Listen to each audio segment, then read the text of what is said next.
both sides of the border, Miguel Gallardo. I am your host, Andrew Wiebe. Joining us and breaking down all the nitty-gritty details in a way only he can is Matt Doyle, the Armchair Analyst. How many drafts is this for you, Doyle? It'll be 9. Next one I get for free. Oh, nobody's counting. Nobody's counting. And meanwhile, let's get to Matt Doyle, who may just have a crystal ball.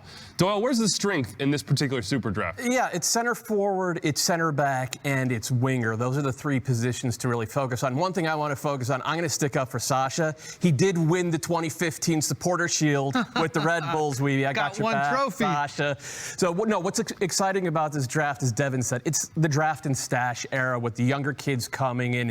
And this gives chief soccer officers around the league yet another tool to build their rosters. And as you know, Andrew, back in the day, the Super Draft would be mid-January. It would signal the start of preseason. Now, pushing back a month into December, it really signals the start of the offseason proper. We've already seen a lot of moves, transfers, trades, re-entry draft, free agency signings, and now, again, the Super Draft, old reliable, except with a different twist. MLS Next Pro means a lot of the guys you see their names called today, they're going to play at that level for a year or two, work their way up into the first team, and as we saw with Patrick Schulte, maybe championships are in their future.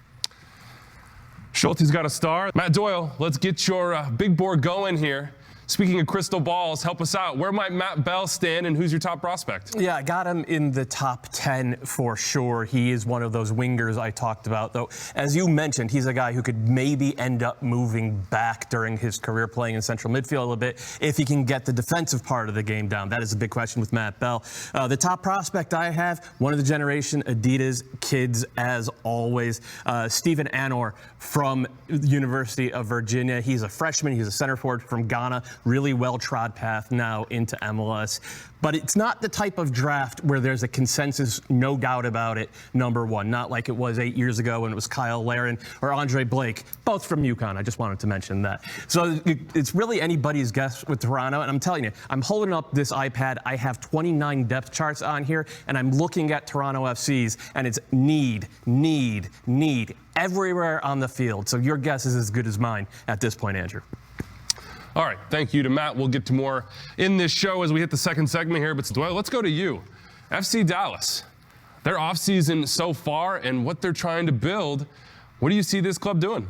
Taking a center back. Looking at their depth chart, they have a couple of center backs. Obviously, they hit a home run a couple of years ago with Nkose Tafari, who it took a couple of years to develop. But I thought he was one of the 5 or 6 best center backs in the entire league last year. They still have Sebastian Ibeagha as well, but it's pretty thin beyond that. And if I look at the names here, maybe a Nate Jones from Washington, a big left footer. Hugo Bacharach from Indiana. He played midfield in Indiana, but he's actually a center back. He's from Spain, so he speaks the language with Nico Estevez, both in terms of lingua franca and the language on the field. Those are the 2 guys who jump out to me, and that is a clear area of need.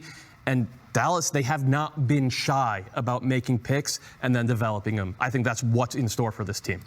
All right, Dallas moving up. Matt? Yeah, we're assuming that neither winger spot is a need, but we don't know that for a fact. I mean, there have been reports basically for the entire past year that either Insigne or Bernardeschi or both could be gone. We don't know exactly what formation John Herdman is going to play. We've seen him do a 4-3-3. We've seen him do a 4-4-2, 3-5-2. It's all up in the air. One quick note. They did draft Charlie Sharp last year. He was excellent this year. Big left-footed center back, kind of a draft and stash guy. You expect to see him MLS Next Pro next year. He'd be a first-rounder this year. Doyle, I want to come to you on this one. You mentioned possibly a center back for FC Dallas.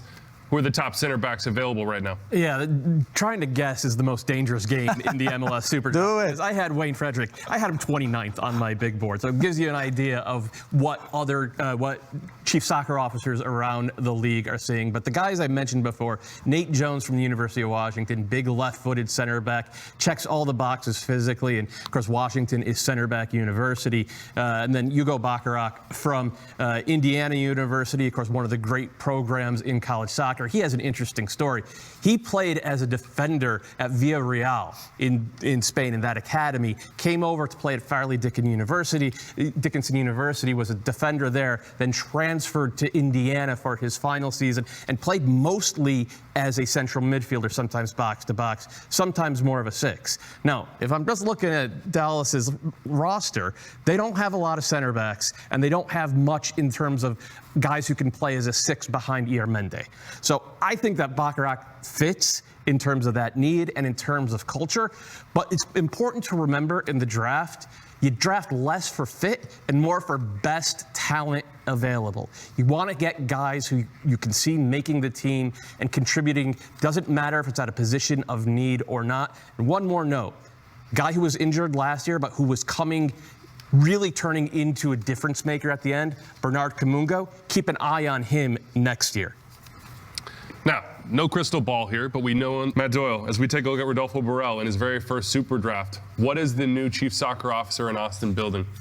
Yeah, I think Sasha kind of touched on it when he said control the games like they did in 2022, and that was a huge part of what was missing from this team in 2023. Their game model, for whatever reason, it just kind of broke, and they weren't able to control the pace of the game or where on the field it was played. Now, Rodolfo Borrell, with his Manchester City and Barcelona pedigree, we have an idea of what kind of soccer he wants to play. And I think the fact that he kept Josh Wolf, who I think sees the game the same way, tells me that he's more interested in process than necessarily the results of this past year. And the process revealed some good stuff, including Josh Wolf's son, Owen Wolf. He and Danny Pereira in central midfield, those two kids together, one of the best and most fun central midfields in the league at times. The question is, do they fit together? And then the question beyond that is, can they be more dynamic in the attack? A lot of the way they control the games in 2022, it was designed to get Sebastian Driussi one-touch finishes in the box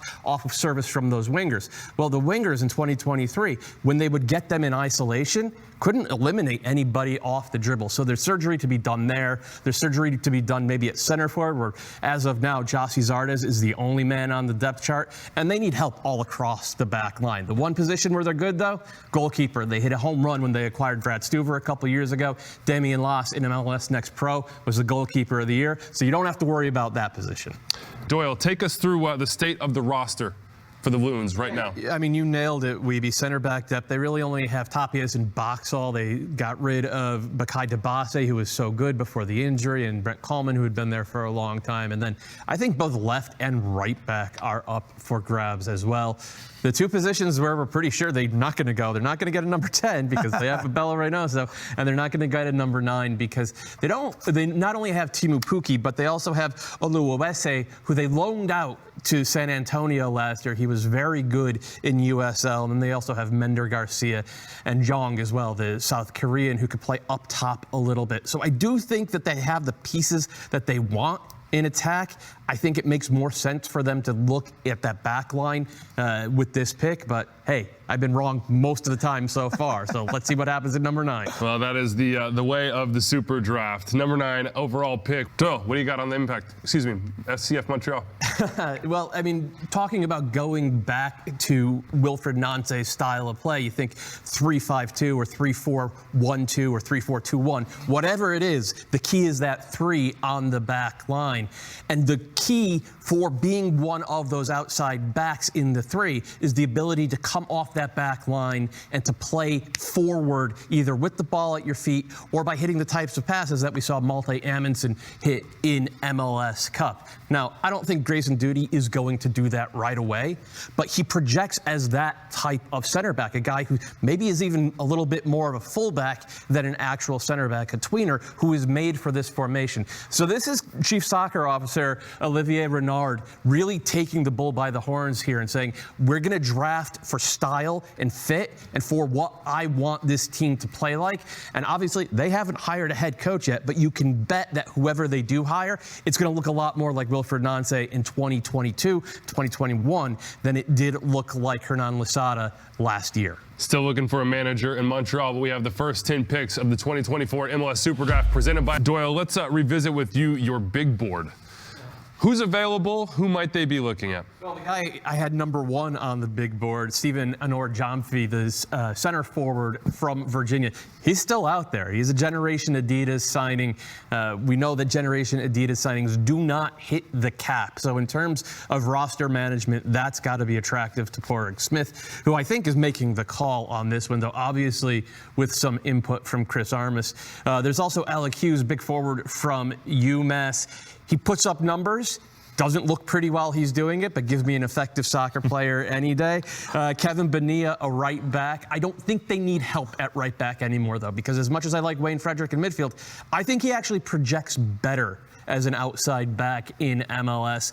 So with all that being said, once again, I don't think it's going to be a draft for fit. I think it's going to be a draft for talent. And in terms of just pure talent, you have to go with the Generation Adidas kid. I mean, Stephen Anor was great for this Virginia team this past year. I think we've seen from Colorado Rapids so far in their first. Let's go to Matt Doyle on Sandro Schwartz. Learn a little bit more about the new manager from Dynamo Moscow through Hertha Berlin. What are they getting, Doyle? Yeah, it started in Mainz, really, where he was the heir to Jurgen Klopp, and I think there's some similarities in how they see the game, heavy metal football being the obvious way of phrasing it, though I think now here we call it energy drink soccer. So I don't think it's going to be a big change from what we saw last year with Gerhard Struber first and then Troy Lesesne, though it might be a shift in the formation. The Red Bulls last year under Lesesne ended up playing more of a 4-2-2-2 down the stretch, but Schwartz, over the course of his career, including in Russia and then back in Hertha Berlin, where, frankly, he did not have a lot of success, he's played more of a 4-3-3 or a 4-1-4-1. I'm not sure the personnel fits that yet. Either way, this pick they made, like, he fits on the back line for what the Red Bulls will want to do, because the baseline of everything, whatever the formation is the press. And they want the press to force you into hitting the ball long. And when you ping the ball long, it's up to the center backs to win the ball in the air and to direct those clearances into parts of the field where the Red Bulls have a numbers advantage in the midfield. Sean Nealis is great at this, and O'Connor, he looks a lot like Sean Nealis in terms of how he plays the game. All right, let's look for some holes in this roster. And the guy with the magnifying glass is Matt Doyle. Doyle, you spot any for Inter Miami? Actually, no, because they're going to get Luis Suarez, and because they're going to get Julian Gressel, it looks like, one of the big free agent prizes in this year's pool. We talked about it down the stretch. When Messi got hurt, this team actually struggled to create chances. Now, part of that was learning a new system, and part of it was they had a lot of other injuries as well. But Suarez led the Brazilian Serie A in assists this year, and Julian Gressel is one of the best chance creators in the league at any position. So they have gone out in other areas and used other player acquisition devices to, they filled their biggest holes. So now with this pick, which they already traded down to, so that gave them a little bit of cash in their pocket to maybe help fit in a player like Luis Suarez, they could just go for straight best available. The one thing to keep in mind, though, international roster slots. Those are at a premium. I would be a little bit surprised if Miami didn't go with an American here. All right, Inter Miami on the clock. Let's now go to Matt Doyle. Doyle, your big board updating over the course of today. Where do we stand? Who are the players to watch in this later half of this first round? Yeah, I mean, the number one guy is still on the board. That's Stephen Anor-Jomfi from University of Virginia, Generation Adidas striker. To be honest with you, I do not know why he's dropped. I've sent a couple of texts. I haven't gotten anything back that's decisive. But he's a player who not only was productive, though, in limited minutes, his underlying numbers were very good. He was about 0.52 expected goals per 90 as a college freshman. It's not quite elite. For reference, Duncan McGuire last year was about 0.62 per 90. So he's in the ballpark, and certainly a lot better than Duncan McGuire was as a freshman. Another name to look out for, a center forward, Alec Hughes from the University of Massachusetts. Now, he actually was in Duncan McGuire's neighborhood in terms of productivity, both box score productivity and underlying numbers. I think he was at about 0.58 XG per 90. And oh, by the way, he absolutely crushed the athletic testing at the combine. He was maybe the best all-around athlete there. It's a surprise to me he's dropped this far because he does check a lot of boxes. He's big, he's strong. I think a floor for him is a Tom Barlow type of player. And like Tom Barlow, not a starting striker on an MLS Cup winner, but he's got 4 career playoff goals. He's been a productive player in bursts in MLS. Another one to look out for, Femi Owadesu, center back from Penn State, also played Philadelphia Union MLS Next Academy. He was just really good both on the back line and in central midfield for a team that produces pros. As a matter of fact, one of the best rookies last year in MLS was his teammate Andrew Privet, who ended up being a starter at center back for Charlotte. Any of those 3 guys make sense for an RSL team that honestly, they don't have needs at this point. You're looking to get someone, draft and stash for a year, maybe less than that if they hit really hard, really quick. And hey, it's found money at this point. The pick is in. With the number 19 overall selection in the 2024 MLS SuperDraft presented by Adidas, Atlanta United select a goalkeeper from the University of Connecticut, Jaden Hibbert. UConn, goalkeepers in Major League Soccer. It's worked out before. Andre Blake, a notable name. Jaden Hibbert saying, ball's not coming in my nets. Doyle, this is your alma mater. We got to come to you. What do you think? Yeah, he did not test like a goalkeeper athletically at the combine. I think Miguel would have been a little bit jealous of his numbers. Just a fantastic kid from the Red Bulls Academy in MLS Next. The coaches raved about him. Now, there is a suspicion that he will go back to college next year, whether it's at UConn or Wake Forest. I think Devin might actually have more information about that, but this is a perfect example of the new normal for the Super Draft. A sophomore comes out, gets drafted, and rather than go straight into an MLS team, can still get a couple more years of experience in college.